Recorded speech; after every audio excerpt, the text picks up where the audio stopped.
Noong May 19, 1994 ay may isang agarang sunog ang iniulat sa pulisya sa isang bahay sa Samsung Donggang Namgu, Seoul, South Korea, kung saan nakatira ang mga mayayaman. At ang lugar kung saan sumiklab ang apoy ay ang tahanan ni Mr. Park Sun-tae, ang pinuno ng Seoul branch ng Korean Oriental Medicine Association. At ang taong nag-ulat nito ay ang panganay na anak ni Mr. Park na si Park Han-sang na 23 taong gulang ng mga panahong yon. Nang matagpuan ng mga polis na rumesponde sa ulat si Park Han-sang na umiiyak, ay nagsasabing di umano ay hindi niya nailigtas ang kanyang mga magulang dahil nagmamadali siyang makaalis pagkatapos niyang malaman na may sunog habang sila ay natutulog. At para sa kaalaman ng lahat, ang bahay na ito ay may presyong 1.3 bilyong won noong panahong yon at ang bahay ay may ari-arian na nagkakahalaga ng 10 bilyong won.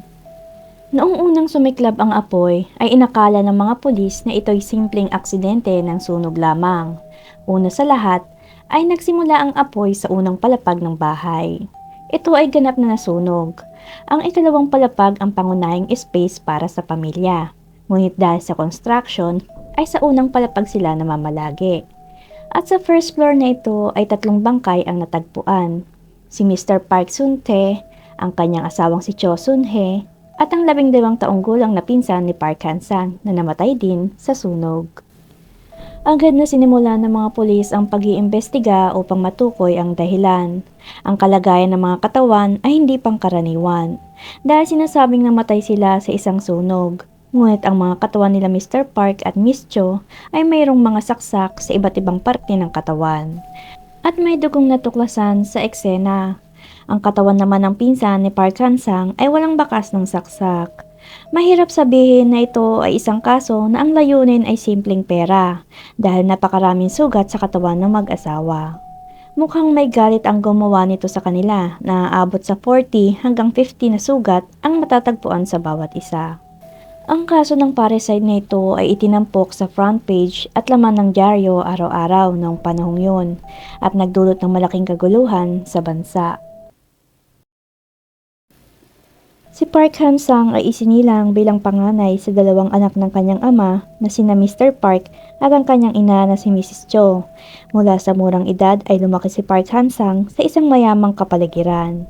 Salamat sa kanyang mga magulang na namamahala sa isang malaking tindahan ng halamang gamot na may pangalang Dogyang Oriental Medicine Store sa Cheongdong Market. Bagamat pumasok siya sa Hyundai High School na isang private school sa Gangnam, ay hindi interesado si Park Han-sang sa pag-aaral at palaging mababa ang kanyang nakukuhang marka. Ang kanyang ama na isang self-made herbalist na bumuo ng isang tindahan ng halamang gamot sa Gyeongdong Market upang maging isang negosyo, ay ninais na ang kanyang panganay na anak na si Park Han-sang ay pumasok sa Oriental Medicine School para pumalit sa negosyo ng pamilya. Ngunit ang interes ni Park Han-sang ay tungkol sa mga kotse. Siya din ay isang perpetrator ng karahasan sa paaralan, pakikipag-inuman kasama ang kanyang mga kaibigan. Sumasali siya sa mga gang, mahilig sa pakikipag-away at marahas sa panahon ng kanyang pag-aaral. Ang kanya namang ama na si Mr. Park ay hindi nasisihan sa kanyang ginagawa. At dahil na rin sa siya ang panganay na anak, ay binigyan siya ng special attention ng ama. Ginawa ang lahat ng gusto niya. Sa makatwid, siya ay spoiled brat. Ngunit dahil nagdulot ng maraming problema si Park Han-sang, ay lalong naging mapang-api ang kanyang ugali. Pumasok siya sa departamento ng Civil Engineering ng isang lokal na universidad sa klase noong 1990. Ngunit wala talaga sa isip niya ang buhay pag-aaral. At nagsimula siyang pumunta sa mga entertainment establishment mula noon. At kahit natapos niya ang military mission noong 1993, ay hindi na bumalik si Park Han-sang sa paaralan at sa halip ay nagtungo siya sa mga entertainment district. At naging mas matindi ang alitan ng mag-ama. Sa huli ay pinadala ng ama si Park Han-sang sa ibang bansa upang mag-aral sa kolehiyo malapit sa Los Angeles, United States noong taong yon. At sa sitwasyong ito, ang pangalawang anak na lalaki na lumaki ng may diskriminasyon ay pumasok sa Oriental Medicine School. At ang panganay na anak na si Park Han-sang na nagdudulot ng mga aksidente at gulo ay naging mas magulo at gumagastos lamang ng pera. At bandang huli si Park Han-sang na naglustay ng kanyang pera sa pagsusugal ay bumalik sa Korea noong January 1994. Nakiusap siya sa kanyang ama na bilhan siya ng kotse at umalis ng bansa pagkatapos makatanggap ng $18,000. Ngunit nawala ang lahat ng perang yon sa pagsusugal. Lingid sa kaalaman ng pamilya ni Park Han-sang, siya'y lihim na bumalik sa Korea noong April ng taong yon at kumuha siya ng isang credit card mula sa isang bangko. Humiram din siya ng pera mula sa isang private loan shark gamit ang card na to.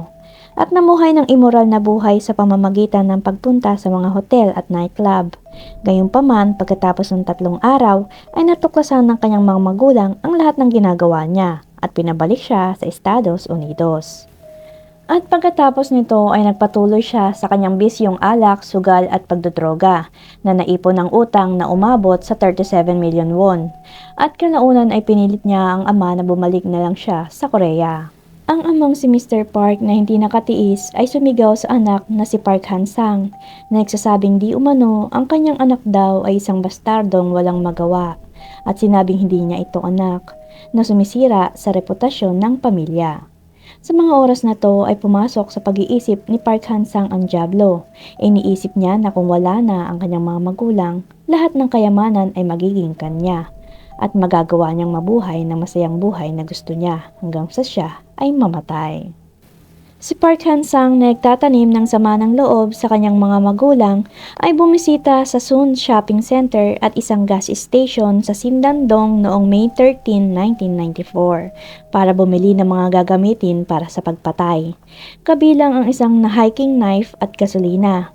Ito ay upang isagawa ang pagpatay sa pamamagitan ng panunood niya sa mga pelikulang serial murders sa Estados Unidos. Noong madaling araw ng May 19, 1994, si Park Han-sang ay naghubot-hubad. Hinubad niya pati ang underwear niya sa kwarto. Nagtakip siya ng bedsheet at saka kinuha ang hiking knife at pumunta sa sala. Ang dahilan niya kung bakit siya naghubad ng kanyang mga damit ay upang madaling hugasan ang mga mantsa ng dugo sa shower pagkatapos ng pagpatay. Anyway, nakita ni Park Han-sang ang natutulog niyang mga magulang. Sinaksak niya ang bawat isa ng mga 40 hanggang 50 beses sa loob ng 10 minuto. Una niyang inatake ay ang kanyang ina, pagkatapos ay ang ama. At sa mga oras na to, habang pinagsasaksak niya ang kanyang ama, ay buong lakas siyang kinagat ng ama sa kanyang bukong-bukong. Brutal niyang sinaksak ng ganon ang mga magulang. Matapos na kumpirmahin ni Park Han-sang na parehong patay na ang mga magulang, ay naligo siya sa banyo. At dahil hindi nahugasan ang kanyang buhok, ay nanatili ang dugo ng kanyang ama sa kanyang ulo. Nagpalit siya ng damit at nagbuhos ng gasolina sa buong basement at nagsimulang magsindi ng apoy. Hindi man lang nagising ang pinsan niya na nasa kwarto at umalis si Park Han-sang ng bahay na mag-isa at saka tumawag sa pulisya.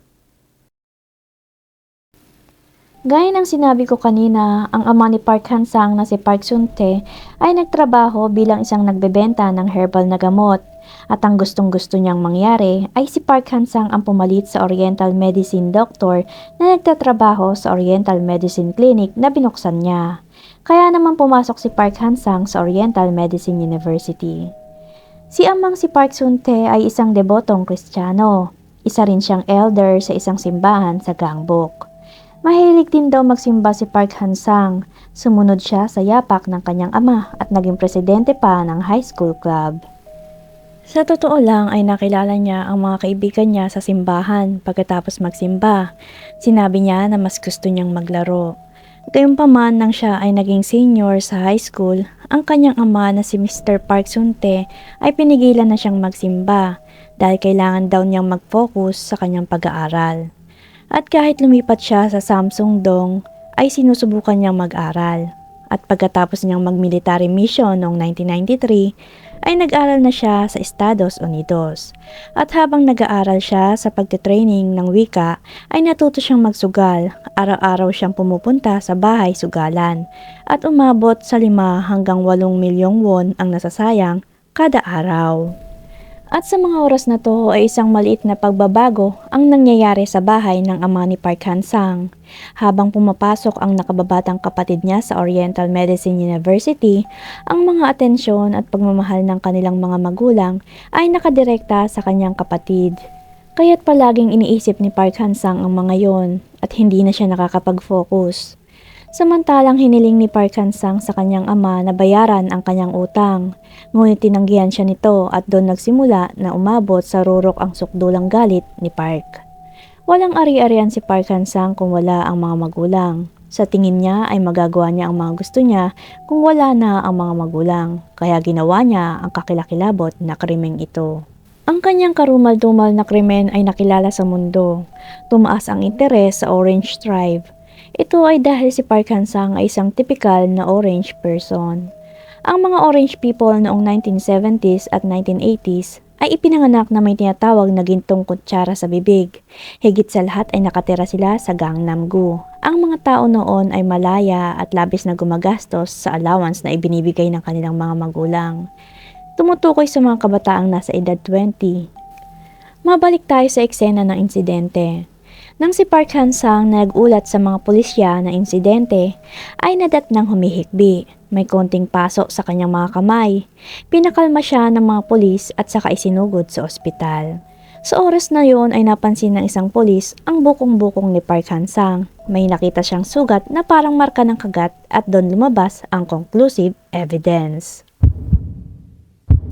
Samantala, ang nurse na gumagamot kay Park Han-sang ay may nakitang dugo sa kanyang ulo. Sinubukan itong gamutin, ngunit walang nakitang sugat. Napansin ng nurse na parang may kakaiba, kaya sinabi niya ito sa pulis. Ang dugong nakita sa ulo ni Park Han-sang ay talsik ng dugo ng kanyang ama, at ang markang kagat sa kanyang bukong-bukong ay kagat ng kanyang ama. At sa huli, ang pulisya ay nagsagawa ng isang formal na autopsy sa mga bangkay na nakuha sa insidente. At nabatid nila na ang bawat bangkay ay may saksak sa iba't ibang parte ng katawan. Kaya itinuring nila itong kaso ng pagpatay at sinimulan nila ang investigasyon. At dahil sa dugong nakita sa ulo ni Park Han-sang at marka ng kagat ng ngipin sa paa niya, ay umamin siya sa krimen. Si Ginoong Wong na isang kilalang abogado ng karapatang pantao at naunang ministro ng kapaligiran ay nagboluntaryong kumatawan kay Park Han-sang. Ngunit siya ay huminto pagkaraan ng 3 buwan dahil si Park Han-sang ay hindi nagpakita ng mga palatandaan ng pagsisisi. Ang korte ay walang dahilan upang maging maluwag sa isang nangangalunya na bata na walang puwang para sa simpatsya. Sinentensahan siya ng parusang kamatayan sa unang paglilitis, gayon din sa pangalawa. At noong August 25, 1995 ay kinumpirma ng Korte Suprema ang desisyon ng mababang hukuman na hatulan si Park Han-sang na sinampahan ng kasong parricide para sa parusang kamatayan. Si Park Han-sang ay kasalukuyang nakakulong bilang isang preso sa death row.